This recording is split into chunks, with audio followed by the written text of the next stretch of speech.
Hi guys, hope you're well. In this video I want to talk about how collaboration trumps authority. So are you hitting your goals in the workplace? If anything, you're like most people who probably think you could achieve more if you were given more resources or more control. Perhaps you daydream about being promoted to a leadership position where you could finally start changing the way things are being done. But the truth is, you don't need to wait to become a manager to make a big splash in the office. You can begin leading your department or organisation right now, regardless of where you sit in the company food chain.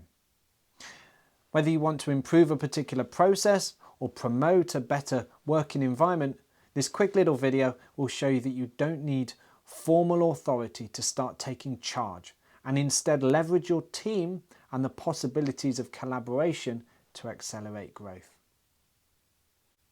So the first point I'd like to suggest is that exercising your authority isn't going to help you achieve all your goals. How can you achieve your goals in the workplace?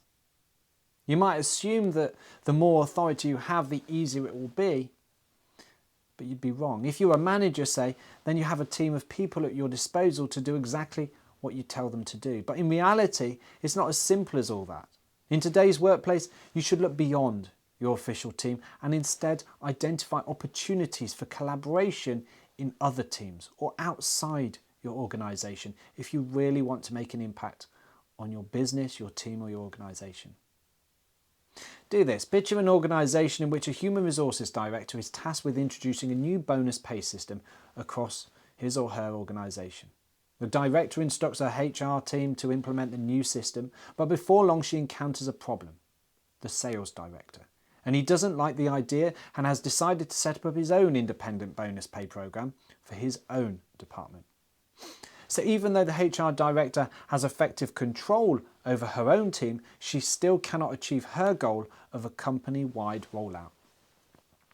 Now, if you were the HR director's difficult position, your instinctive response might be to go to your own boss and complain that you don't have enough control over the situation to achieve your objective. After all, you have no authority over the sales team. You cannot just tell the sales director what to do. And without his cooperation, you cannot implement the new bonus system yourself. So often, the people who can help you get what you want are beyond your direct control. So how should or would you respond when you find yourself in a situation like the one facing our beleaguered HR director? Well, instead of seeking to control more people or resources, you'll need to focus on building authentic and mutually beneficial collaborative relationships with the co-workers whose cooperation you need. In the case of our HR director I've mentioned here, she'll need to start treating the sales director as a friend rather than as an adversary who can be bested. The two directors need to sit down with one another, explore why their conflict has arisen, and how the bonus program can be implemented in a way that works for the sales team as well as the HR team. It's only when they embrace collaboration that they will see everything progresses much more smoothly. So the first step to leading without authority is to identify a problem. What do you do when you're keen to take on a leadership position but your bosses don't think you're ready yet? Your boss might say that you haven't been with the organisation long enough, or that you don't have the skills to be a manager. In this case, there's only one thing that you can do. Start leading anyway, even without authority.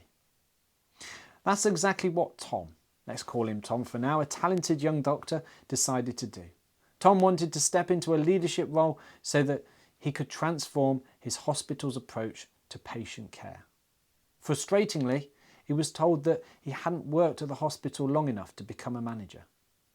Fortunately though, Tom didn't wait for anyone's permission to start leading the hospital towards positive change. Instead, he identified a constant shortage of medical equipment in his ER department. The problem, it seemed, was that Jane, the nurse responsible for medical equipment, never seemed to know when supplies were running low. So once you've identified such a problem, you can be the one to step up and solve it. Of course, this can sound like a daunting prospect, Without any authority over him, Tom wondered how he could persuade Jane to work with him on this issue. He had a prickly reputation in his department and was often defensive when people questioned her about her approach. But if you're trying to lead without authority, you shouldn't start by confronting people about their wrongdoing. Instead, begin by simply getting to know them so that they can start to trust you. In the example I'm giving you, Tom started by inviting Jane to lunch and asking her about her life outside of work and sharing stories about his own experience in medicine. Once the two had built rapport, Jane stopped being defensive and started sharing issues she was facing with him and vice versa about the medical equipment. Then she helped him solve the problem and he helped her solve her problem. Even though Tom wasn't officially a leader yet, he had already started to do the job of a manager. So if you're looking to skip the queue when it comes to promotions, start proving to your bosses that you can take the initiative, solve the problems, and lead people in your workplace towards positive change. You can also show your co-workers that you care about them by being generous. Can you provide leadership to someone you don't care about? I'm not so sure you can. To be a great leader, either with or without authority, you need to care about those on your team. If the people you're seeking to lead think you don't care about their feelings, their careers or their interests, then they simply won't trust you. This lack of trust is a major stumbling block because trust is the bedrock of meaningful relationships. As long as your offer of help is genuine, authentic, and you sincerely want a long-term relationship, then it never hurts to be immediately generous. In fact, research has shown that givers, those who are generous with their resources and time without expecting anything in return, tend to be among the most successful people in any chosen profession. So this should come as no surprise. After all, givers makes us feel valued. We leave a meeting with givers feeling touched and motivated, and their care and generosity inspire trust and loyalty in everyone we meet. So, before you start trying to manage those around you, think instead about how you can serve their needs. By showing your co-workers, clients or potential investors just how much you care, you'll gain their permission to lead, even when you don't have authority. So there are 3 golden rules to turn every employee into a change leader. How can you make change happen fast? Well, let's reply to that with the following example. In 2016, Target, an American retail corporation, was failing. Footfall through their doors in the stores was decreasing rapidly, and experts were predicting that it wouldn't take long before they would have to close their doors for good. But just 3 years later, Target had turned their ship around. In fact, in 2019, it was their most profitable year on record. What was their secret? Simple. They empowered their people to lead without authority. So there are 3 golden rules to turn every employee into a change leader. The first rule is radical inclusion. This means giving everyone a voice to a diverse range of people in your organisation in order to garner fresh ideas, innovations and solutions. In an effort to boost their bottom line, Target decided to design and introduce over 100 new Target brands into their stores. Not only was this a huge undertaking, but the retailer also involved nearly every department in the brand creation process, from the sales and marketing teams to the legal department. Everyone was involved in discussions from an early stage to ensure that the final brands reflected the vision of all the employees in the organisation. In addition to radical inclusion, Target also followed the rule of bold input. This meant that even at an early stage in development, they sought candid feedback from many people within the company. So instead of the design team simply sending out the finished brands for approval and employees in different departments sending polite emails with a few comments, people this time instead could jump in with feedback at every stage of the design process. As the word bold suggests, this approach takes some courage. The design team had to be able to withstand criticism of their designs from the word go without letting it affect their creativity and morale. And finally, Target focused on agility. They decided that they wanted their new brands to be ready within months, not years. To achieve this, the retailer held weekly, quick-fire huddles that saw people from across the organisation come together to eliminate obstacles and troubleshoot in real time. For instance, during these huddles, the legal team would check branding databases as new suggestions were being made, to check for any legal issues that could present a problem further down the line. So if you want your company to be agile, it's important to meet regularly and to be prepared to make fast, impactful decisions during such meetings. True leaders are generous and courageous with their feedback. Whose job is it to coach employees and give them feedback? You might assume it's a manager's job, not yours. For instance, when you notice that your co-worker could improve her performance, you might simply just shrug and think it's not your place to tell her where she's going wrong. Or think again, because a fundamental tenet of leading without authority is coaching your colleagues and offering them feedback. Although it might sound or seem unusual to give your co-workers coaching and performance feedback, in some environments it's the absolute norm. If you feel uncomfortable about offering your co-workers honest feedback on their performance and competencies, then ask yourself, where is this discomfort coming from? Is it simply that you're afraid of hurting someone else's feelings? If so, then don't let this fear hold you back. After all, in your personal life, you probably have plenty of experience giving people valuable feedback in a sensitive way.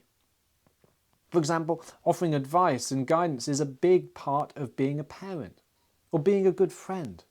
So why would you hold back in a workplace when you notice a co-worker could do with some feedback as well?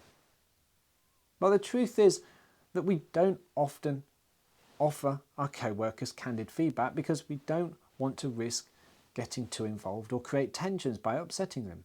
Instead, we prefer to play it safe and stay on the person's good side, even if we can see that they'd really benefit from someone being honest with them.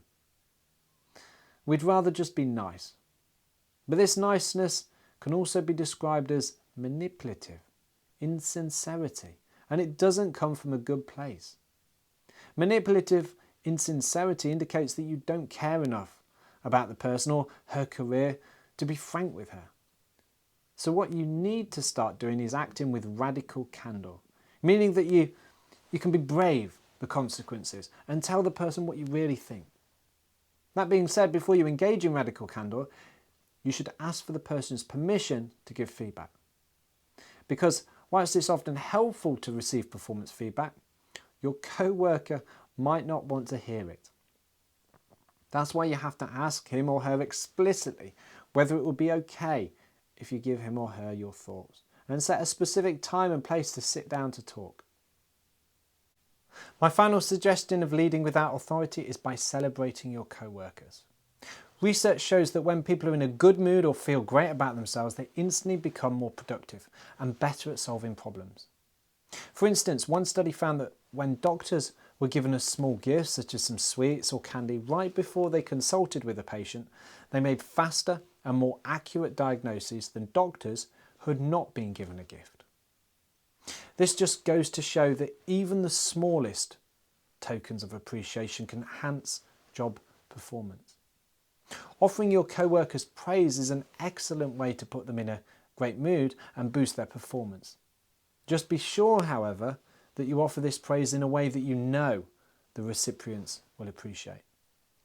Whilst many people love nothing more than being celebrated in front of others, there are some of your co-workers who will find it deeply uncomfortable to be at the centre of attention. If you know that that person you want to praise is a bit of an introvert, then take a moment to send them a kind email or a handwritten note of gratitude. Finally, don't be afraid to think outside of the box when it comes to showing your appreciation. You can't lead change all by yourself, even with authority.